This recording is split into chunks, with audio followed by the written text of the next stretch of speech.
दोस्तों, अगर आप भी एसएससी एमटीएस 2025 की तैयारी कर रहे हैं तो आपके लिए मैं यहाँ पर समान ज्ञान की प्रैक्टिस कर रहा हूँ, जो कि आपके एग्जाम के लिए बहुत ज़्यादा बेनिफिशियल होते हैं। आज हमारा क्लास नंबर 8वां है। इससे पहले की सारी क्लासेस हो चुकी हैं, आप उसे जाकर देख सकते हो, इसमें कोई दिक्कत नहीं है। आज हम शुरू करने वाले हैं क्लास नंबर 8। तो क्या है समान ज्ञान का महत्व इस एग्जाम में, अगर आपको नहीं पता है तो आप उससे भी जाकर देख सकते हो। इसी चैनल पे वीडियो बनी हुई है, ठीक है, यानी कि इसके एग्जाम पैटर्न के बारे में आप जाइए देखिए, उसके बाद समझिए इसके महत्व को और यहाँ पर तैयारी शुरू कीजिए। देखिए पहला प्रश्न क्या है, खजुराहो का मंदिर किसके शासनकाल में बनवाए गए थे। खजुराहो जो कि एमपी में है, यानी कि मध्य प्रदेश में, जो वहाँ के मंदिर है वे किसके शासनकाल में बनवाए गए थे। क्या आपको पता है? नहीं ना? तो चलिए इसके बारे में यहाँ पर जानते हैं। इसका जो राइट आंसर है वह है चंदेल, यानी कि चंदेलों के शासनकाल में वहाँ के मंदिर बनवाए गए थे। कहाँ के? तो खजुराहो, जो कि मध्य प्रदेश में है। और यहाँ पर आप ये जानिए कि चंदेल वंश की स्थापना करते कौन है। कोई ना कोई इसके फाउंडर रहे होंगे, बिल्कुल। इसकी स्थापना होती है 831 ईस्वी में। किसके द्वारा? तो उनका नाम था नन्नुक। क्या नाम था? नन्नुक। यही वो व्यक्ति है जो स्थापना करता है चंदेल वंश का। और आप जानते होंगे कि इस वंश में और बहुत सारे शासक हुए, जैसे कि विद्याधर, चंदेल। इनके अलावा राजा यशोवर्मन, राजा यशोवर्मन, जो कि इस वंश के सबसे प्रतापी राजा थे। इस वंश के सबसे प्रतापी राजा कौन थे? वो थे राजा यशोवर्मन। और आपने नाम सुना होगा कभी राजा धंग के बारे में। आपने कभी नाम सुना होगा इसके बारे में, राजा धंग। राजा धंग, इन्होंने अपनी राजधानी को कालिंजर से खजुराहो लाया था। वैसे आपको यही बताना होगा कि जो चंदेल वंश है इसकी राजधानी कहाँ पे थी? खजुराहो। लेकिन स्टार्टिंग में वहां पर नहीं थी। स्टार्टिंग में कहाँ थी? शुरुआत में वो थी कालिंजर। कालिंजर आप नाम सुने होंगे, कालिंजर, जिसे बोला जाता है महोबा। क्या बोलते थे पहले? महोबा। यहीं से राजधानी को लाया गया खजुराहो में। इस बात को भी आपको याद रखना है। और अगर हम बात करते हैं इसी के बारे में, तो इसके जो सबसे अंतिम शासक हुए उनका नाम था राजा परमर्दी देव। सबसे अंतिम जो शासक थे उनका नाम क्या था? राजा परमर्दी देव, परमर्दी देव। लेकिन यहाँ पर खास बात यह है, इनके एक मंत्री हुआ करते थे और इनके मंत्री का नाम था, वह था अजय देव। मंत्री का नाम क्या था? उनका नाम था अजय देव। इन्होंने इनकी हत्या कर दी थी गुस्से में आकर के। ऐसा क्यों? क्योंकि जो यह अंतिम शासक है जिनका नाम है परमर्दी देव, इन्होंने अधीनता स्वीकार कर ली थी भाई कुतुबुद्दीन ऐबक की। कुतुबुद्दीन ऐबक की इन्होंने अधीनता स्वीकार कर ली थी 1202 ईस्वी में। इसी की वजह से गुस्से में आकर के इन्होंने हत्या कर दी उनकी। ठीक है, इतना आपको याद रहेगा। तो आगे बात करते हैं कुशामन। तो अब बात कर लेते हैं थोड़ा सा चोल वंश के बारे में। चोल वंश एक दक्षिण भारत का वंश है और इसकी जो राजधानी थी वह थी तंजाय, यानी कि तंजावुर। इसे हम लोग क्या बोलते हैं अभी? तंजावुर। ठीक है, जो कि तमिलनाडु में है। स्थापना कौन करते हैं भाई? उनका नाम क्या होता है? तो उनका नाम होता है विजयालय। क्या नाम होता है? विजयालय। ठीक है, इसमें बहुत सारे और शासक होते हैं, जैसे कि राजेंद्र प्रथम, राजा प्रथम, इनके अलावा और बहुत सारे लोग थे। तो जो इंपॉर्टेंट है आप उनके बारे में जानिए। सबसे ज्यादा विस्तार इस वंश का हुआ तो किसके शासनकाल में? तो उनका नाम था राजेंद्र प्रथम। कौन थे? राजेंद्र प्रथम। क्योंकि इन्होंने श्रीलंका तक को अपने अधिकार क्षेत्र में ले लिया था। और बात करते हैं हम इस वंश के एक राजा जिनका नाम था राजराज प्रथम के बारे में। तो भाई इन्होंने क्या किया था? इन्होंने एक मंदिर का निर्माण करवाया था। उस मंदिर का नाम क्या था? जो कि बहुत ज्यादा प्रसिद्ध है, उसका नाम है बृहदेश्वर मंदिर। और इसे हम लोग बोलते हैं राजराजेश्वर मंदिर, राजराजेश्वर। यह बहुत ज्यादा क्या है? इंपॉर्टेंट है, क्योंकि हर एक एग्जाम में यहाँ से प्रश्न आ जाता है। किस भगवान का यह मंदिर है भाई? किसी भगवान को, किसी देवी देवता को यह मंदिर समर्पित होगा। तो भाई आप याद रखिए, भगवान शिव जी, इन्हीं का यह मंदिर है। ठीक है, कोई दिक्कत नहीं है। अगर बात किया जाए पल्लव वंश के बारे में, तो यह भी है दक्षिण भारत का वंश, और इसकी स्थापना होती है सिंह विष्णु के द्वारा। किसके द्वारा? तो वो होते हैं सिंह विष्णु। कोई दिक्कत इसमें बिल्कुल नहीं है। लेकिन इसकी राजधानी कहाँ पे होती है? तो इसकी राजधानी होती है, वो होती है कांची। कांची, आपने नाम सुना होगा कांचीपुरम। ठीक है, याद रहेगा। इसी में और बहुत सारे शासक होते हैं, जैसे कि नंदी वर्मन, जो कि सबसे अंतिम होते हैं। उनसे पहले नरसिंह वर्मन सेकेंड, उनसे पहले होते हैं कुछ लोग, उनसे पहले नरसिंह वर्मन प्रथम, उनसे पहले महेंद्र वर्मन। तो आप सबके बारे में जानिए। और कुछ मंदिरों का उसमें भी निर्माण हुआ था। आप सुने होंगे महाबलीपुरम का मंदिर, कांचीपुरम का मंदिर, तो ये सब बने थे पल्लव वंश के शासनकाल में ही, जो कि सब तमिलनाडु में है। अगर हम बात करते हैं कुषाण वंश के बारे में, तो इसकी स्थापना होती है कुजुल कड़फिसेस के द्वारा।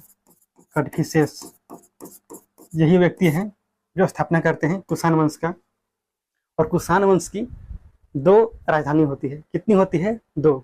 एक का नाम होता है मथुरा, दूसरे का नाम होता है पेशावर। क्या नाम होता है? पेशावर। मथुरा और पेशावर इनकी राजधानी होती है। लेकिन आपने नाम सुना होगा एक राजा का, जिनका नाम था कनिष्क। क्या नाम था? कनिष्क। कनिष्क इस वंश के, यानी कि इस साम्राज्य के सबसे प्रतापी राजा होते हैं, कनिष्क। और इन्होंने एक संवत चलाया था। इन्होंने क्या किया? एक संवत चलाया, जिसका नाम था शक संवत। क्या नाम था? शक संवत। और इस शक संवत को भारत सरकार आज भी प्रयोग में लाती है, यानी कि गवर्नमेंट ऑफ इंडिया के द्वारा इसका आज भी प्रयोग किया जाता है, जिसका नाम है शक संवत। ठीक है, अगर आपको इतना याद रहेगा तो बढ़ते हैं अब अगले प्रश्न की ओर। देखते हैं आगे हमारा कौन सा प्रश्न है। इंग्लिश चैनल को पार करने वाला प्रथम भारतीय कौन था? कौन था, यानी कि यहाँ पर बात हो रहा है एक मेल का, यानी कि पुरुष का।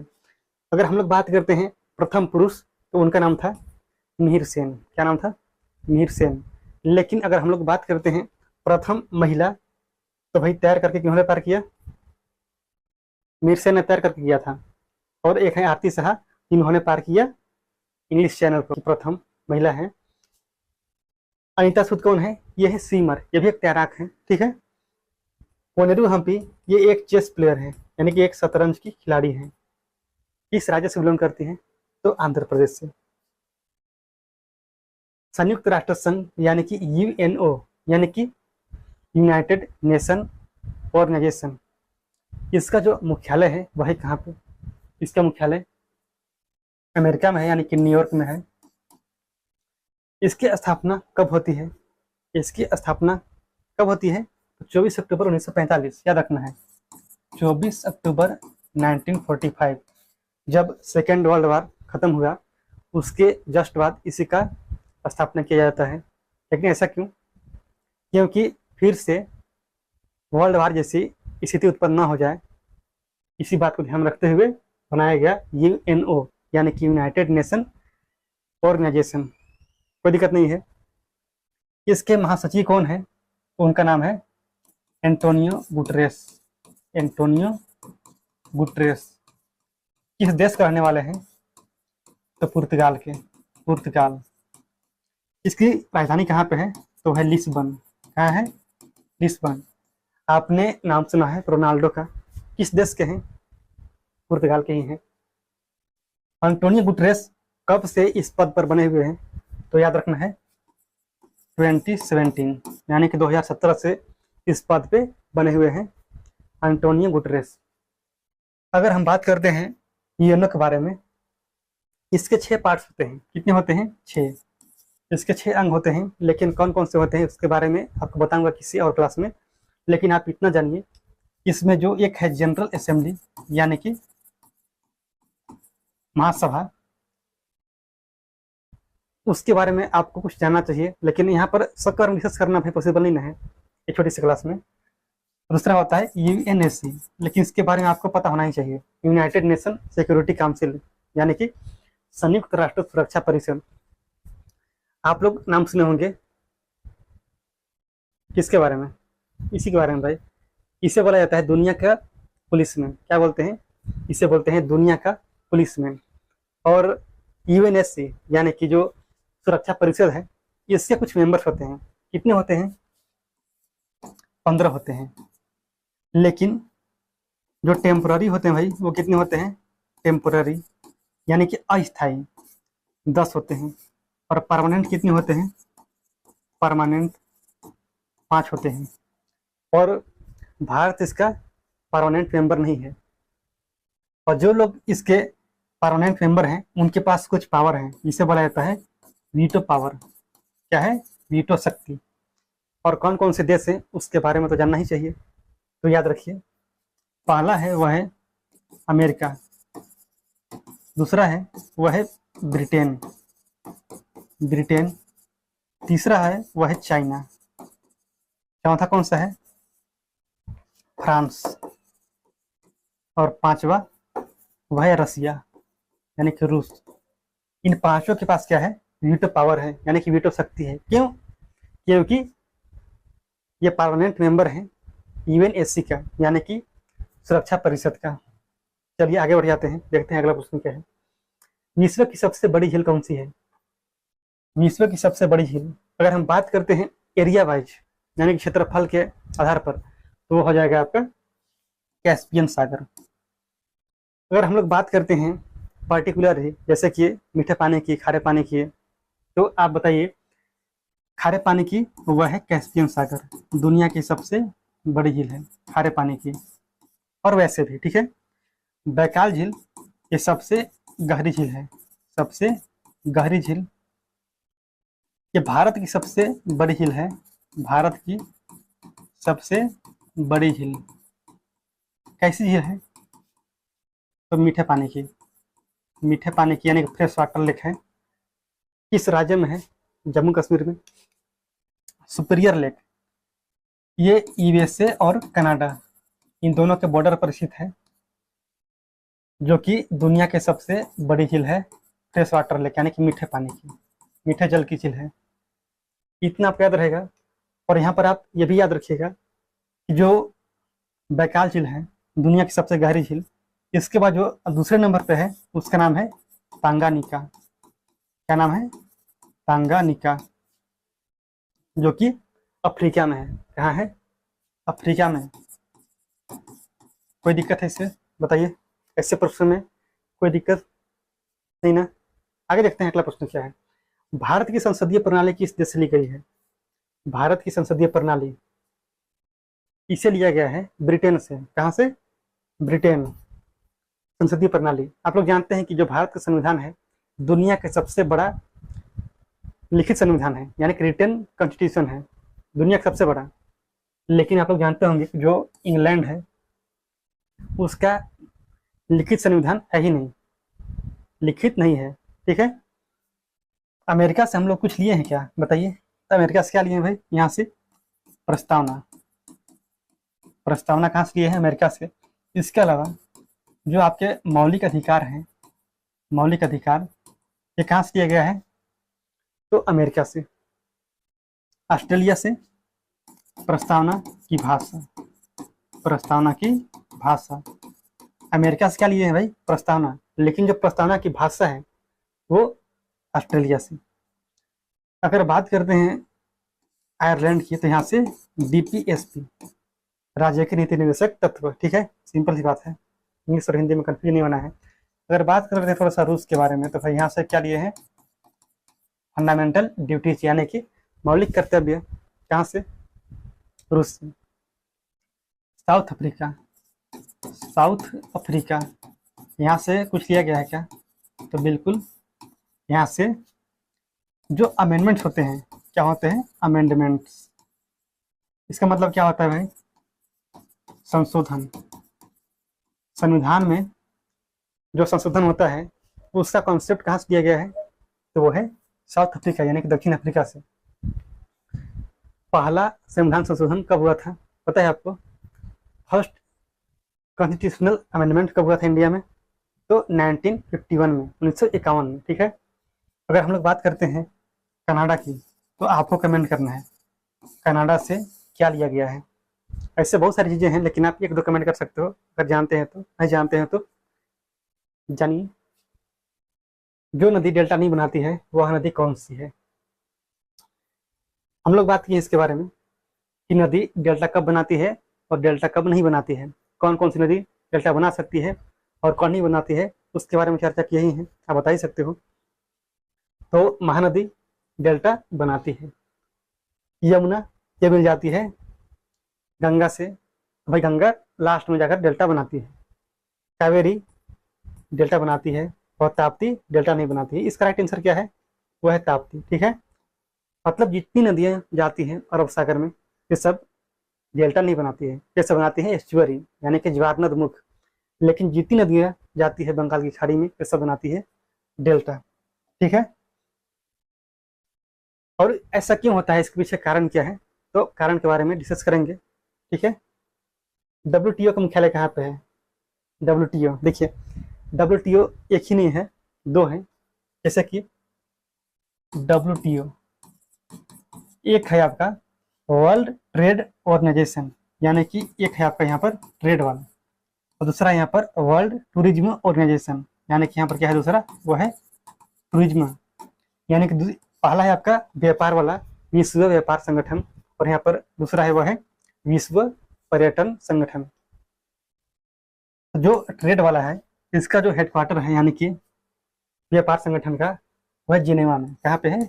जिनेवा यानी कि स्विट्जरलैंड। लेकिन जो है टूरिज्म, इस भाई पर्यटन वाला, इसका है स्पेन में। कहाँ है? स्पेन।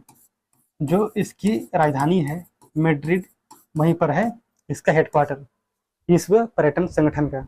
और विश्व व्यापार संगठन इसका है जेनेवा में, स्विट्जरलैंड। इसकी स्थापना कब होती है? इसकी स्थापना होती है 1 जनवरी 1995 को। कब होती है? 1 जनवरी 1995। ठीक है। संयुक्त राष्ट्र महासभा की प्रथम महिला अध्यक्ष कौन थी? संयुक्त राष्ट्र महासभा, अभी हम लोग बात कर रहे थे यूएनओ के बारे में। UNO United Nation Organisation. तो आपको अभी बताए थे इसके 6 पार्ट्स हैं, 6 अंग हैं। उसी में से एक है संयुक्त राष्ट्र महासभा, जिसे हम लोग बोलते हैं इंग्लिश में जनरल असेंबली। तो भाई उसी जनरल असेंबली का प्रथम महिला अध्यक्ष कौन थी? उनका नाम क्या था? तो उनका नाम आपको याद होना चाहिए। उनका नाम था विजया लक्ष्मी पंडित। क्या नाम था? विजया लक्ष्मी पंडित। अगर बात करते हैं सरोजनी नायडू के बारे में, ये क्या है बताइए? भारत की प्रथम महिला राज्यपाल। आप बोलोगे कि भाई भारत के राज्यपाल, ये क्या बात है? तो भारत में जो राज्य हैं उस राज्य के राज्यपाल, तो कौन से राज्य? वह था उत्तर प्रदेश। उत्तर प्रदेश यानी कि यूपी की राजकुमारी अमृता कौर। तो ये थी भारत की पहली महिला केंद्रीय मंत्री। केंद्रीय मंत्री। ठीक है। और आप कमेंट कीजिए कि कौन सी मंत्री थी, कौन सा डिपार्टमेंट इनको मिला था? प्रतिभा देवी सिंह पाटिल, जो कि भारत की पहली फर्स्ट वुमेन प्रेसिडेंट, यानी कि कहने का मतलब क्या है कि प्रथम महिला राष्ट्रपति। ठीक है। ये भी आपको याद होगा। सौरमंडल में सबसे अधिक उपग्रह किसके पास है? जो सोलर सिस्टम है इसमें सबसे ज्यादा उपग्रह किसके पास है? और वैसे कितने ग्रह हैं ये आपको पता है? पता होना चाहिए। कितने ग्रह हैं आप बताइए? एक है बुध, दूसरा है वह है शुक्र, तीसरा पृथ्वी, चौथा कौन सा है? वह है मंगल, पांचवा बृहस्पति, छठा कौन सा है? वह है सन, सातवां अरुण, आठवां वह है वरुण। ठीक है। 8 ग्रह हैं और इन्हीं 8 के बारे में आपको पढ़ना होता है। एक और था जिसे हम लोग बोलते हैं भावना ग्रह, उसे इस लिस्ट से हटा दिया गया है। ऐसा क्यों? क्योंकि एक ग्रह होने का जो भी क्राइटेरिया था वह उसमें मतलब उतना खरा उतरा नहीं, जिसकी वजह से उससे हम लोग बाहर कर दिए। तो यहाँ पर आपसे पूछा गया है कि सौरमंडल में सबसे अधिक उपग्रह किसके पास है, तो उसका राइट आंसर क्या है भाई इस क्वेश्चन का? वो है शनि। कितने हैं? 146 है। और इसका सबसे बड़ा उपग्रह का नाम क्या है? तो उसका नाम है टाइटन। क्या नाम है? टाइटन। ठीक है। उसी प्रकार से बृहस्पति का सबसे बड़ा उपग्रह ज्ञानीमीड। ज्ञानीमीड। मंगल के 2 ही हैं, एक का नाम है फोबोस, दूसरे का नाम है डिमोस। शुक्र, बताइए इसे हम लोग क्या बोलते हैं? क्या बोलते हैं इसे? भर का तारा या फिर सांझ का तारा। ये भर में आपको कब दिखाई पड़ता है, किधर, और सांझ में किधर? इसके अलावा इसे हम लोग क्या बोलते हैं? और पृथ्वी का जुड़वा ग्रह बोलते हैं। बहुत सारे फैक्ट्स हैं, आप उसके बारे में याद रखेंगे। कंप्यूटर में यूपीएस का मतलब क्या होता है? यूपीएस, इसका मतलब कुछ होता होगा, बिल्कुल। यूपीएस, इसका मतलब क्या होता है? Uninterrupted, uninterrupted power supply. क्या होता है? Uninterrupted power supply. हिंदी में इसे क्या बोलेंगे? अबाधित और सप्लाई और आपूर्ति। जो भी आप बोलना चाहिए बोलिए, लेकिन इससे मतलब यही होता है। तो आपको इसी को याद रखना है। अगर आपको खास करके अच्छा लग रहा है तो भाई इससे शेयर भी कीजिएगा, और फिर मिलते हैं अगले क्लास में।